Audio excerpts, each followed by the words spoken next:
The following program on PBS 39 is made possible in part by Excellence lives here in northeastern Indiana.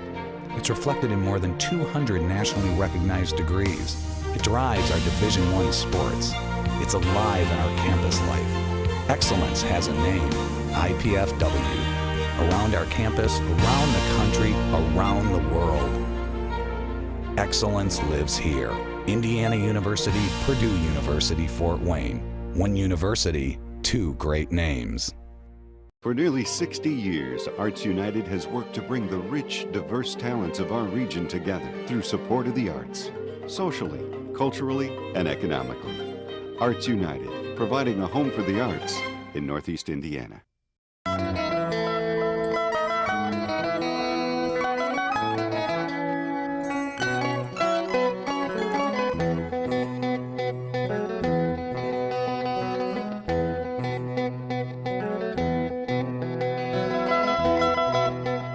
This is Arts Weekly.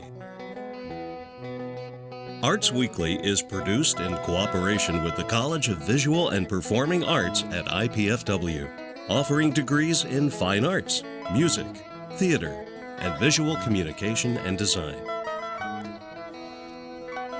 Welcome to Arts Weekly. I'm John O'Connell, Dean of the IPFW College of Visual and Performing Arts. Later on today's show, we'll hear from Dorothy Kataka and Karen Richards about the upcoming Fort Wayne Sister Cities Gala to be held February 22nd. But joining me now is Laurie Schotz, the director of Warsaw Performing Arts Center. Laurie, welcome to Arts Weekly, and thank you for joining me. Thank you for inviting me. I'm very excited to hear about the Warsaw Performing Arts Center. I'm a new resident of Columbia City. Oh, so you're right next door. Right next door to you. I'll have to make it out to the Performing Arts Center. Mm-hmm. So let's first talk a little bit about you. You're a performer or a past performer. Mm-hmm. What is your history in the performing arts? Well, I started at 19, and it's kind of like 42nd Street. Someone broke their ankle in a show. I happened to be dating someone in the show, auditioned for it because I'd seen the show so many times. And since I already knew some of the routines because I'd seen it, I got cast, and I never had a voice lesson or a dance lesson at that point. Wow. And then I thought, this is pretty good money for college and easy, didn't really feel like work. So I went back to college and started taking dance lessons, voice lessons, acting. And that's kind of how it started. And I later on got into stunt work. So you never had any dance training before that? I was a gymnast. You were a gymnast? Yes. So was I. Yeah, Nadia Comaneci era. Yeah. So I would sit in front of that TV and say, someday I'm going to be able to do that. And that's why I chose my college. Rudy Bachner was a 1968 Olympic coach, and he was at Kent State University. So I went there because of that, and he sent me to dance class also so I could coach floor and being better. Mm-hmm. And it just turned into that, became my career. Wow. And so you had several years as a professional performer. Mm-hmm. You spent some time on cruise ships. We Yes. talked about that. Yes. Yeah. I did cruise ships. I did Royal Caribbean. I was a cruise director out of Maine, Portland, Maine, on Nova Scotia Prince. And I was part of the cast that did that. I did that for about 3 years as a singer-dancer. I kind of did a little backwards. I was a singer-dancer and then got into musicals. I have 3 college degrees, none of which that have to do with performing. Well. And I've used them, but not in the traditional Right. way of using it. Right. Then I married someone who was a stuntman from Screen Actors Guild, and we started our own stunt company of live action stunts in Chicago. And so I learned stunt work. Which is a lot like dancing. Which is a lot like dancing. I am a certified actor combatant, actually, with the Guild of Stage Fight and Combat Directors. And I have a dance background, and it really came in handy when I was doing my combat training. Yeah, it's a lot of weight changes. I would always count everything and do a weight change with it. You have to memorize the combinations just like you do in dance. Right, right. But it has to look like, obviously, Right. it's never happened before. And be in shape. Right. It's pretty athletic. All right, well, so now you're at the Warsaw Performing Arts Center. How long have you been there? It will be a year, February 7th. And what brought you to the Performing Arts Center? Actually, I had moved to Pierceton, and I was at Lakeland Art Association watching the gallery one day, just helping out, volunteering, and someone walked in from Warsaw who owns a dance studio. We started talking about dance. The next day, she called me and said, "Hey, have you heard about this job at the PAC?" And I said, "What is a PAC?" Right. And Not sure I want to work at a Warsaw PAC. Performing Arts Center. And I was like, no. And so she told me about it, and I went online and applied for it. It bumped me out, so I called HR and I said, I know I'm supposed to do this. I just know. And so it was like one thing computer-wise that I didn't do right. She added it in and she said, when are you available? And I said, yesterday. A month later, I got my interview after I called the superintendent. And then shortly thereafter, I had another interview with, they told me 6 people that turned out to be more like 14 around a round table. And then the week after that, I started. Wow. Well, obviously your drive was impressive to it would be, if I was a superintendent, it would have been impressive to me. Your drive and desire. Yeah, it really interests me because coming from performing background, you know, the older you get, the more you have to learn about performing arts to stay in it. And I had become a choreographer and a director, and I'd been an artistic director, and had worked at several places that had concerts, so I learned how to read a contract, write a contract.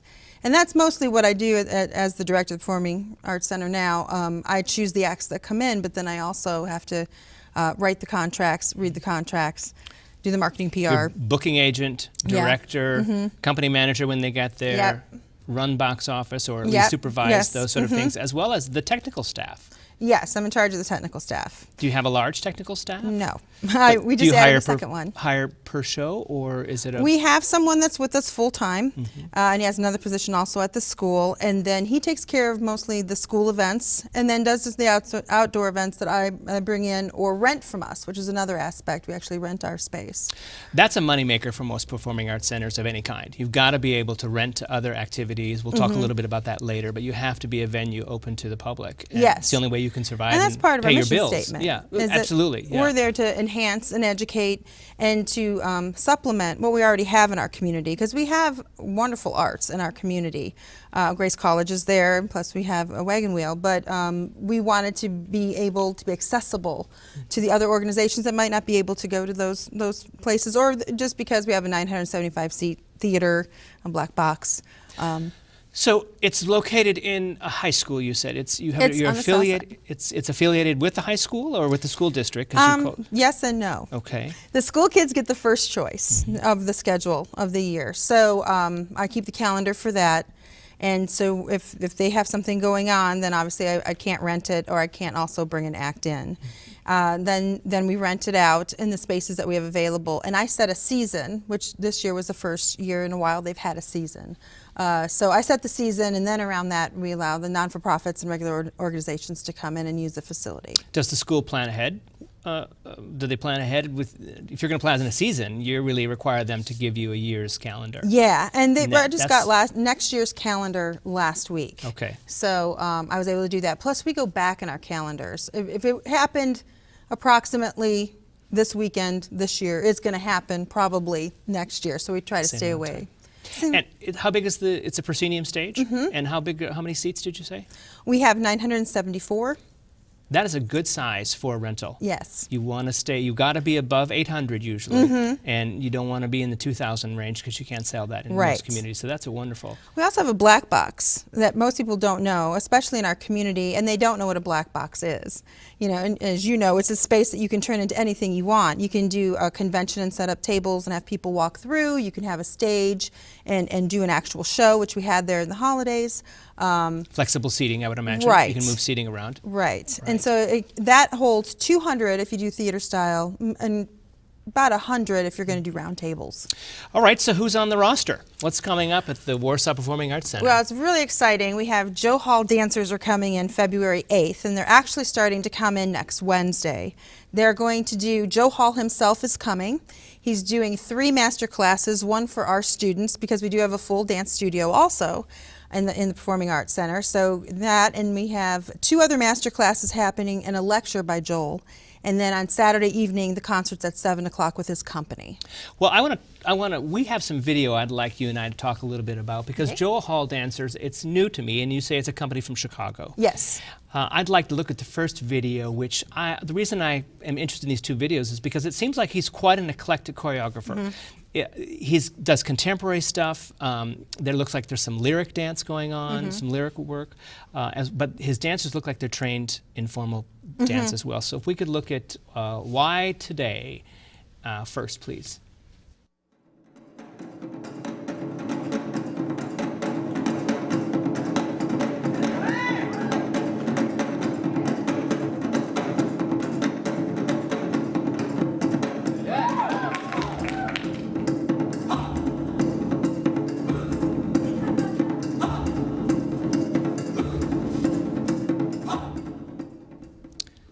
like the abstract nature of that movement and of the costumes and of the mask. And you say they'll be performing this piece in their concert with you. That's one of the pieces they're going to be performing.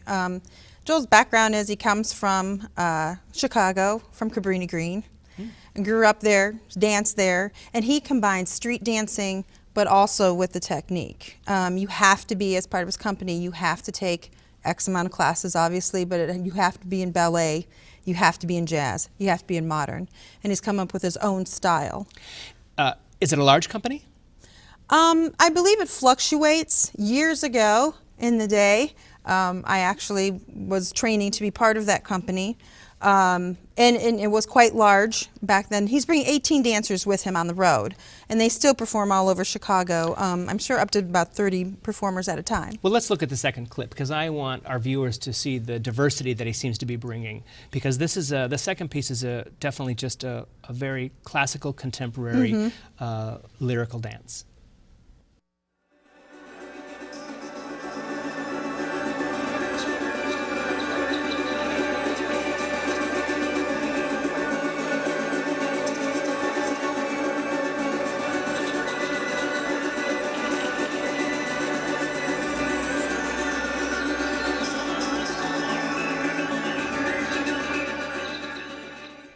I like that you can see that the dancers are classically trained. You can see It really that in makes their a lines. difference. Yeah, and their movement. And it's important to Joel. I mean, you need to be able to fall out of your alignment and come right back to it and get that emotion across. The essence of modern dance, combining those two things. Mm-hmm. So you've got a couple other things in March. What else do you have coming up? Well, in February, actually, February 22nd, we have Branson on the Road. We just added them recently, and they're very well. They sell really well. I've taken them in several different locations. And then in March, we have the Vantastics, which is the traditional musical, but it's based in a steampunk genre. So if you don't know what steampunk is, the best way I can describe it is if you know Doc Ock. He's half man and half mechanics, and that's kind of, so there'll be a lot of steam, a lot of fog machines and different things, which is completely different than what your traditional, the Vantastics. That's March 13th. March 18th, we have Miss Nelson is Missing, in a popular book that is a 50-minute musical. And that rounds out our 2014 spring season, and then we start again in the fall with our 2014. And how do people get information on the Warsaw Performing Arts Center? They would call 574-371-5040, and for either the master class for Joel or the concerts. Great. Well, it's terrific. It's great meeting you. I'm so glad you came on Arts Weekly, and I look forward to coming out and visiting the Warsaw Performing Arts Center. And welcome, since you're in Columbia City. Now that I'm a neighbor. That's right. You have to come right over and see us. I have to come out and see you. Absolutely. Thank you. After this short break, we'll hear more about the upcoming Fort Wayne Sister Cities Gala. So please take this minute to view our performance calendar of what's coming up in our area. We'll be right back with Dorothy Kataka and Karen Richards.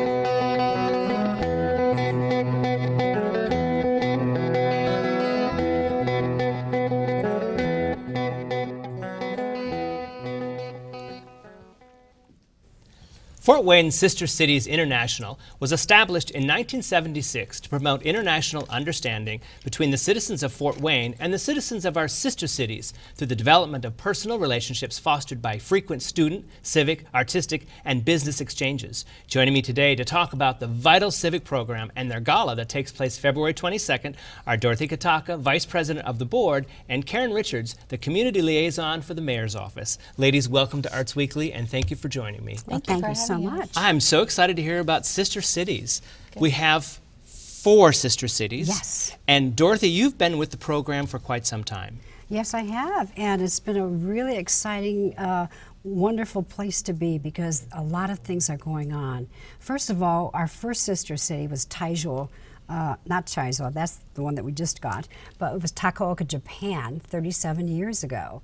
And that relationship has just garnered lots of wonderful opportunities. How did it start 37 years ago? I mean, what was the impetus for this kind of program? Was it a national movement that Fort Wayne decided to get involved in? It was a national movement, and Howard Chapman went over to Seattle, Washington, and met his brother, and who was with the sister cities there, and he decided to bring it back to Fort Wayne. And so he got a few people together here, and they went to Takaoka, Japan, and that was our first city. And we have 3 other cities since then. What are the other 3 cities that are currently sister cities? Gera, Germany, and Plotzk, Poland, and our most recent one is Taizhou, China, and we just got them in 2012. Well, what does it mean when we say we just got them? Karen, how does someone get a sister city? Well, actually, we try to take the initiative to reach out. When determining a sister city, there's a lot of factors that go into it. And one of the factors is what we can get out of it as far as maybe economic development. That's a big part of it. Maybe the people that we have here that we can partner with, our community, we want to get them involved in it. So there's a lot of different steps, and our national is out of Washington, D.C. So you're looking for a mutual relationship that's beneficial to both cities. And I would imagine it takes a fair amount of study and a fair amount of time. If we only have 4, it takes a while to get on that roster, to really figure out what we can get artistically or economically from a sister city. Are they similar in size? Do they have the same size population? Well, when you think about China, they're in the millions. Right, exactly. But with the others, we were trying to get cities that were similar so that we had this common denominator. And but it took us 20 years to get Taizhou, China, between Gera, Germany, and China. And we had a couple of provinces or cities wooing us at the time, but Taizhou was the one that was selected. Now, as I understand it, one of the reasons that Howard Chapman was interested in this program was because of the educational element to it. Really, it's there's a high school program connected to it. Let's talk a little bit about that, because you try to send high school students. And I think Howard Chapman provides scholarships, if I'm not mistaken, for students to travel in the summertime and exchange with these cities. Is that correct? Yes, absolutely. And so what are the essence of that? What's the essence of that program? Well, the essence is that we have children or students going there from age 14 to 21. Howard Chapman has given us an endowment, which then gives us enough funding for these students. And so every summer we have someone going to Proscenium, Poland, and then they come back and also go to our schools here. And the same with Takaoka, Japan. That one is a little more expensive, going to the Far East. So theirs have been every other year, where one goes and then the next year they come back. Right. And then I was so privileged to go to Proscenium, Poland as a teacher. And so this is something that I cherish because absolutely. I'm a music teacher, and I thought, how can I teach conversational English?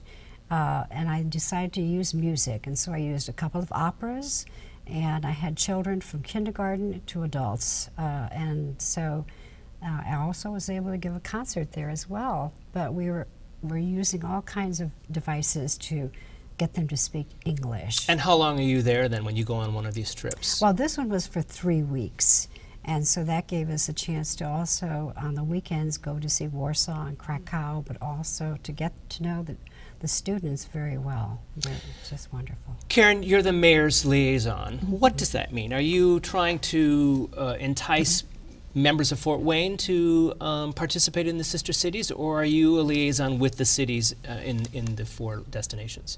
Well, I would like to say that I have been with sister cities now a year being the representative and the liaison out of the mayor's office.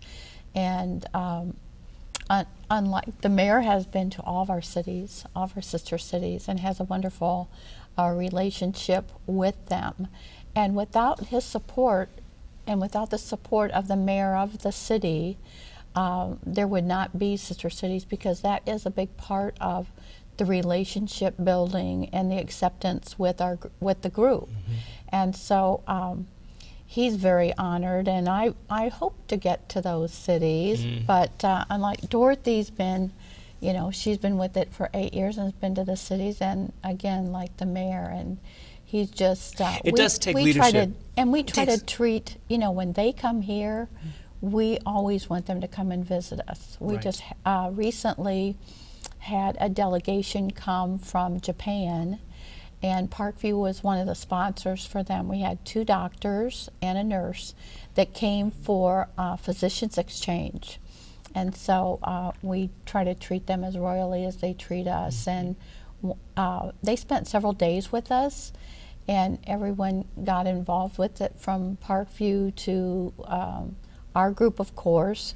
And many times we put them up in hotels, and we take them to places that they would enjoy in our city, arts and cultural We roll things. out the red carpet. Yes. As we should do. Yes, and absolutely. I would imagine that the mayor has a lot of input into what happens during their time when they're He here for those. absolutely does. I like the professional exchange, that we brought doctors as well as the student Yes. aspect of We it. also have a police exchange as well with Gera, Germany. And recently, one of our policemen, it was Mike Joyner, went to Peru to talk about that exchange to a national conference. So we were very, very pleased and honored that they asked him. Is that an anomaly in the Sister Cities relationship? There's a national movement. Do you know, is the No. police exchange something special to Fort Wayne, or is that common in the national program? Well, I think it depends on, you know, what initiative they have, because it's so prevalent here in our city, the importance of our servants and the service that they give, that we need to see what they're doing. They want to see how we excel. And so, like Dorothy said, it's police, the fire department. We've had exchanges there, and again, the focus has always been on the student cultural exchange, having them come here to learn from them and sending our students there. So that's where the foundation comes in. But on a city level, this is a very important thing to the mayor. We've also had the arts too.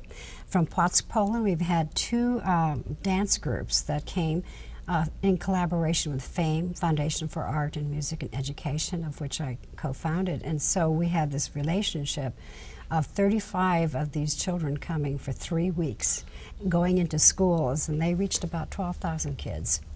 And it was, yes. That's an undertaking. That Congratulations on that. I'm not sure where you house all those people for that long. Homestays. Yeah, things like homestays. this. Well, you need that kind of Right. civic involvement, and do. you kind of want visitors to be in our homes. Absolutely. That's part of the experience, I would imagine. You don't want to just stick them in hotels. We want them to sort of experience our life and experience Fort Wayne from our point of view. Right. Yeah, And we absolutely. send students there, and that's all set up ahead of time.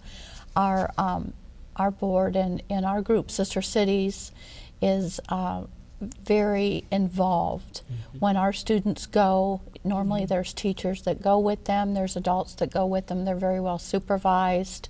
And so, for instance, Northside has a group going in August to China. So they've taken that on themselves to have a group that is going. And to raise those funds and to sort of be the driving force And behind they are that. actually doing a lot of that. They've been working on that for 1.5 years, those students have been. Well, let's talk a little bit about the upcoming gala, Yeah. February 22nd. All right. What's on the docket for the gala? That's right. Very exciting, because we're for the first time collaborating with the Culinary Arts School at Ivy Tech, and we're having them prepare the cuisine of all 4 sister cities, and everybody that comes are able to go to each and take everything. Right. So Sort of float through the stations, if you will, Absolutely. of the sister cities. Yes. And who's devising the menu? I mean, who knows about the culinary specialties of these given cities? I mean, Well, did you have you been seeking counsel on that from Well, members I'm of going to the... speak a little bit for Dorothy because she actually went out to school and has participated with making some of the desserts out there, and they are asking our chef at school is asking for recipes. So we took recipes out there, and we have a representative for each of our country on our board. So they actually did their homework, took it out there with Ivy Tech, and we're just so excited about it because it will be authentic. Right, right. And how does someone find out about information for this gala event, or if they just want to get information on the Sister Cities program? Well, I think Well, you have a phone I number. have a Yes. phone number. I just happen to have this. I'm going to put my eyes on here because the number had somewhat changed. Okay. But if they will call 418-9150 for any kind of information, to get tickets, if they want to know more about what's going on, because we have appetizers and entree desserts. We will have wines and beers from every country will be there, and so Well, it sounds exciting, and I hope everyone gets involved in the fundraiser and comes out to hear about Sister Cities. Thank you both for joining me thank on you Arts for Weekly. having us. Thank you so much. I'm John O'Connell, Dean of the IPFW College of Visual and Performing Arts. Please join me next time on Arts Weekly when I'll visit with Max Meyer of the Fort Wayne Museum of Art to talk about their Scholastic Art and Writing Awards. Then student actors from Huntington University will be here to share the details about their upcoming production of Red. For up-to-the-minute arts updates, you can find us on Facebook, Twitter, and YouTube. And be sure to join us here live Thursday evenings at 7:30 on PBS 39. Thanks for watching Arts Weekly.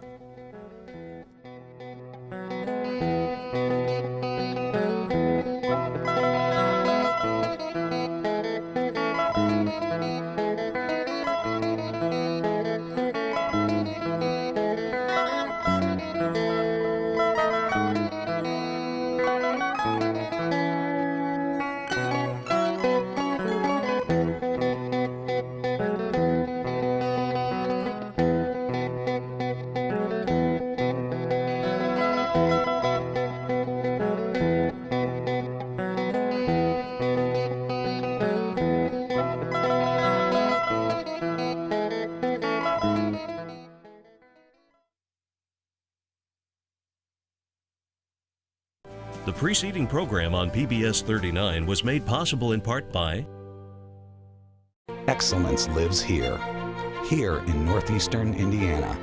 It's reflected in more than 200 nationally recognized degrees. It drives our Division I sports. It's alive in our campus life. Excellence has a name, IPFW. Around our campus, around the country, around the world. Excellence lives here. Indiana University, Purdue University, Fort Wayne. One university, two great names. For nearly 60 years, Arts United has worked to bring the rich, diverse talents of our region together through support of the arts, socially, culturally, and economically. Arts United, providing a home for the arts in Northeast Indiana.